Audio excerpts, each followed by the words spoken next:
Next, we have a really special edition of our news segment. This is sponsored by Strangers and Saints at 404 Commercial Street. We've got our local state representative, Julian Cyr, here with us. Senator, oh, I'm sorry. Emphasis on the state.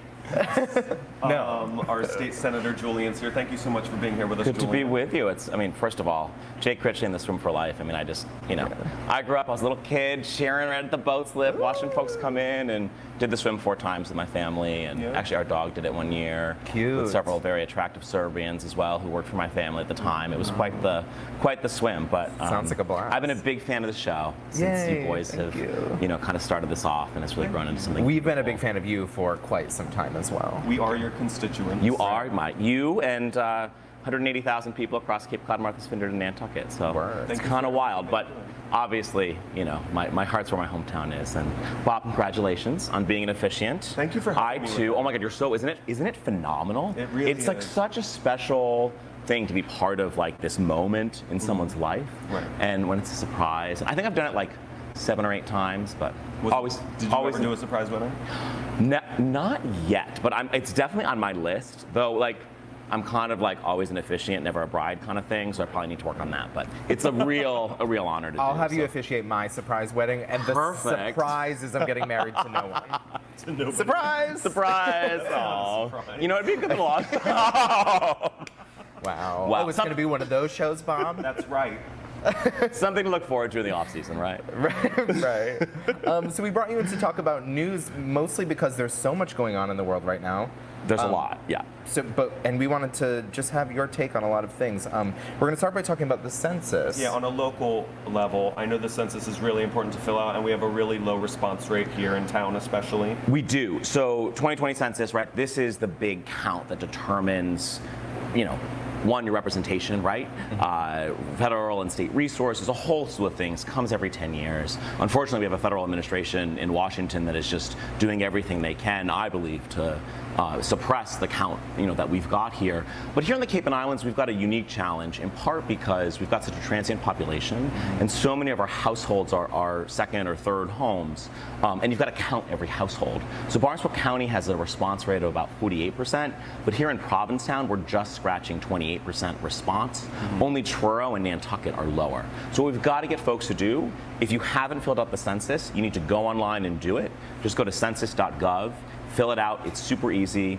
And also, if you are someone, yes, we need year-round residents to do it. We also need people who are second homeowners to do it. The lower a count that we get, that means you're going to have less representation on Beacon Hill and in Washington, less resources here in town. And particularly, this is really important as we're going to be recovering from COVID-19. A whole host, hopefully, of federal stimulus will be coming, particularly under President Biden and Vice President Harris. And so this census is absolutely crucial. So census.gov, it's going to take 5 minutes of your time. And while you're at it, you should make a plan to vote. We have a primary coming up on Tuesday. And of course, November 3rd is the election. Cannot forget November 3rd. You cannot or the primary. Or September 1st. So September 1st, we've got a competitive primary here. Have you boys, do you boys have a plan to vote? Of course. I always vote. Did you vote by mail or are you going to vote in person? I like to vote in person. I like the old-timey thing in town hall. I am so upset that the town of Truro has like this beautiful little old crank. Well, the town voted to like move to some electronic form, and I'm just like, apparently it's actually you need to move to this sort of like electronic read format if you're going to do ranked choice voting, which is actually kind of a good progressive policy. But I just like love going into like the Truro Community Center, and I voted in a municipal election when in June. It was very safe. Right, you got a bunch of plexiglass, tons of social distance, and then you have this beautiful little box and the town crank, and you see the number. And so I think this is gonna be the last election we've got it in Truro, but you folks are holding strong in Provincetown. Anyway, vote primary, September 1st. So Tuesday, make a plan to vote, and then you need to make a plan to vote for November 3rd, which is the election. You can vote by mail. Applications to vote by mail have to be received by October 20th. Okay. So mark September 1st on your calendar, mark October 20th on your calendar, and mark November 3rd. Do you want to say who you're voting for? Oh, yeah. Who are you voting for? Primaries? In the primary, Harrison. I'm going to be voting for Ed Markey. for our state senator. I think he has For state senator? We're really Hey, messing watch it all out. up. Yeah. For our senator, the senator of our state, I guess is what I meant. The junior senator, because Elizabeth Warren is the senior senator. Right. Yeah. I think he's done some really incredible work in his tenure. He is the Senate author of the Green New Deal, which I feel like is so important. I feel like there are so many issues that need to be spoken about right now, and I feel like climate change is at the top of that list simply because it affects everything. And the work he's done, I've been so impressed with, so therefore I will be voting for him again. It's a good choice. Yeah. I've not endorsed in the race, but Gotcha. I think it's, but you're paying close attention. I'm paying sure. very close attention. Yeah, Awesome. Do you have any advice for people who plan to vote by mail? I know the deadline is August 20th, but October 20th. Yep. But do you think earlier the better? Earlier the better, because we're seeing a very deliberate manipulation of the Postal Service. So the sooner you can get those applications in. The other thing is, if you're not voting in person, you don't just have to put the ballot in the mail. You can return it to town hall. So town hall's got a box. You can just put your envelope in. So everyone should have received sort of a vote by mail application. You just fill that out. Your ballot will be mailed to you, and then you can just bring it right to town hall. Or better yet, go to the town clerk's office, request a ballot, and you can either vote right there or you can bring it back. So, earlier the better. And making a plan to vote, I think, is really important. People's lives get so busy, right? And these dates creep up, and all of a sudden you're like, oh shoot, I got an election. Right. And also, we can't afford to miss this one. Right. Very true. Also, not like at some point today I'll run and vote. Like, We got to make a time, plan make to a vote. plan. We've actually there's been research on this, right? How do we make sure people vote? Particularly, for progressive folks and Democrats, right? Our voters are less consistent voters. And so when you use the language, not just are you voting, everyone says, yeah, I'm gonna vote. But like, what's your plan to vote? Right. It gets people thinking like, oh, well, I gotta run this errand, I gotta drop the kids off, whatever you're doing. It sort of helps make sure that you're actually voting. Mm-hmm.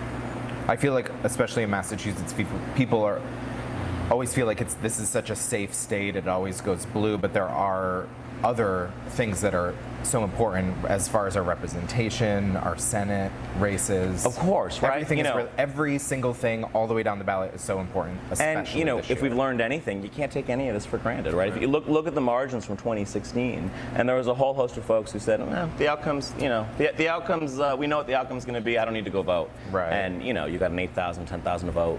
Donald Trump wins the election basically by 18,000 votes across 3 states. Right. We can't, the Republic can't afford to let that happen. So Totally. make a plan to vote. Speaking of the primary race, I wanted to touch on another race here in Massachusetts, which is Alex Morse's race for the 1st Congressional District of Massachusetts. He is going against an incumbent, and it's been wrought with a little controversy as of late. Yeah, so this is the 1st Congressional District, so the western third of the state, right? All out west, beautiful Berkshires, Northampton area, all that stuff. And so Alex Morse is a mayor of Holyoke. Actually, he ran for mayor and was elected when he was 22 years old. So he's younger than me. He's been serving as a mayor, an openly gay mayor, since that time. He's challenging Richie Neal, who served in Congress for a long time. Quite a pretty powerful guy. He's the chair of Ways and Means, and was running. Alex was running sort of this insurgent progressive race. Wasn't getting a ton of attention until early in August. Pretty vague allegations were levied by the UMass Amherst College newspaper by college Democrats, essentially accusing Alex of using his position to. What's the word? Basically distorting his dating life as a gay man to create political scandal, and an incredibly problematic sort of moment, and something that honestly, as someone who was also, an out elected in my 30s, I frankly kind of worry about happening to me, right? That my personal life and my dating life as an out queer person, maybe sort of weaponized against me. This is exactly what happened to Alex. Turns out the allegations were fabricated. He wasn't actually doing anything wrong. Actually, from an LGBTQ dating standard, it was quite very tame. Very tame. Very tame. And it just really has become a story of national significance, right? Because as we're seeing more and more out electeds, get elected across the country, and now there's over 600 of us serving. Though we need to get to equity or parity and representation, I think we need like 33,000 and change. So run for office. But the Morse case is just fascinating because it just shows how, even in 2020, how, our personal lives and our dating lives as LGBTQ people can be distorted and weaponized against us. And that's terrifying. It's also, I feel like dating in the queer community is different than dating in the society in general, which is such heteronormative views. Do you feel like part of the problem is kind of squeezing what we know as queer dating into these like heteronormative set of values? So, there's certainly a part of LGBTQ life that is a little different than sort of the heteronormative norm. But broadly what we're talking about is, in the case of Alex Morse, old tired tropes, right? The gay man is a pedophile, that LGBTQ people as sort of sexual deviants and subversive folks. Those kind of old tired tropes, which just, one, we know sort of aren't true, and two, I just look at how this story gained such traction. And I really worry that if the same accusations were brought against a straight candidate, particularly a man, that they just wouldn't have received the level of attention that they got. And so what we've got to do as a community is work really hard to say, hey, wait a minute, whatever folks are doing in their personal lives and their dating lives, the dating lives of LGBTQ people cannot be weaponized against them. And when they are, it has a chilling effect. Because someone like you who might want to run for something, or someone like you who might want to run for something, may say, you know what? That might be a price that's too high to pay. And so I think it's really important when other out electeds, come out, if you will, and say, oh no, wait a minute, like this is not okay. Well, you're one of the only out electeds who's come out and made an official statement on the Alex Morse not incident, but story. Why do you think other out elected officials are a little apprehensive to make a statement like you have? So it's a good question, Harrison. I think one, there's just an inherent caution, right? What have I done in my life? And even like, what have I done in my life? No one's done anything wrong here, right? But what are perfectly healthy, good, consensual, responsible things that I've done as an adult, as an LGBTQ person, that could be manipulated and weaponized against me. And so I think that gives people pause. I think there was certainly some uncertainty, right, with the allegations. We sort of didn't know sort of what was true and what wasn't.